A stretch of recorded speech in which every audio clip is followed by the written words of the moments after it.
Assalamualaikum warahmatullahi wabarakatuh.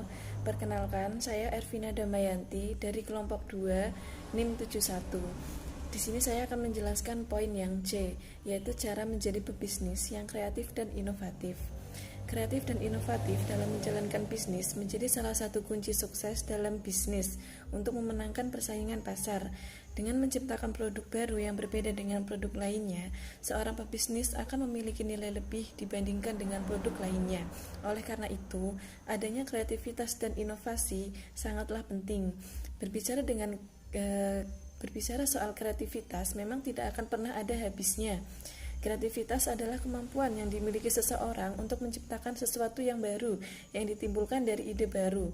Cara menjadi pengusaha kreatif tentunya dengan menciptakan sesuatu yang berbeda dan benar-benar baru. Biasanya bibit kreativitas akan sangat terlihat pada para pengusaha muda, apalagi yang memulai bisnis sejak mahasiswa. Seorang juga bisa menjadi seorang pengusaha yang sukses meskipun harus memulai dari nol. Sebenarnya tidak sulit untuk menemukan ide bisnis yang kreatif dan inovatif. Hal yang paling mendasar yang perlu dilakukan adalah membaca kondisi lingkungan di mana bisnis tersebut akan dijalankan.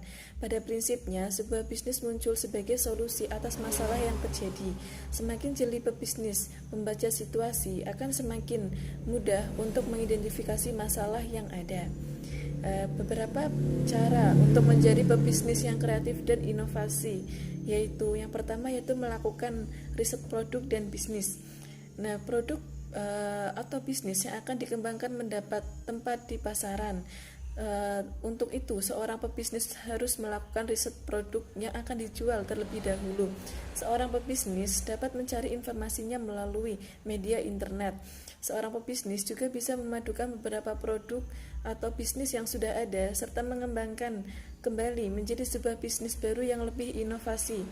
Selain dari internet, seorang pebisnis juga bisa mencoba metode lain dengan melakukan promosi langsung ke pasar atau bahkan melakukan perbandingan antara produk yang dijalankan dengan produk dari kompetitor. Yang kedua yaitu ada belajar dari kesuksesan bisnis orang lain. Bisnis yang sudah sukses dan mapan pasti memiliki sejumlah keunggulan yang ditawarkan. Dengan mengetahui keunggulannya, seorang bisnis bisa membangun bisnis baru yang serupa, namun dengan beberapa nilai lebih dengan bisnis aslinya. Mempelajari trik dari bisnis orang lain sudah sukses akan memudahkan seorang pebisnis untuk mengambil langkah bisnis. Selain itu, belajar dari kegagalan bisnis orang lain juga bisa dilakukan agar terhindar dari masalah. Nah, yang ketiga yaitu memunculkan ide kreatif. Dalam proses menemukan ide bisnis yang kreatif, seorang pebisnis disarankan untuk berpikir di luar otak, out of the box thinking. Jadi, seorang pebisnis harus memikirkan sebuah ide baru yang belum terfikirkan oleh orang lain. Contoh dari hal ini kadang bisa muncul dari hal-hal sepele seperti keseharian seorang pebisnis atau bahkan hal yang sering terjadi di dalam lingkungan sehari-hari. Nah, yang terakhir di sini ada belajar dari permasalahan bisnis orang lain.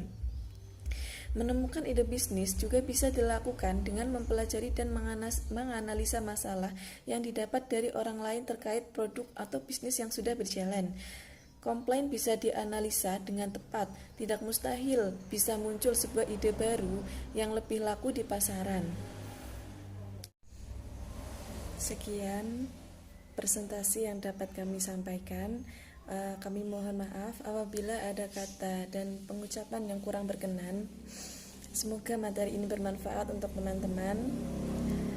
Kami akhiri. Terima kasih. Wassalamualaikum warahmatullahi wabarakatuh.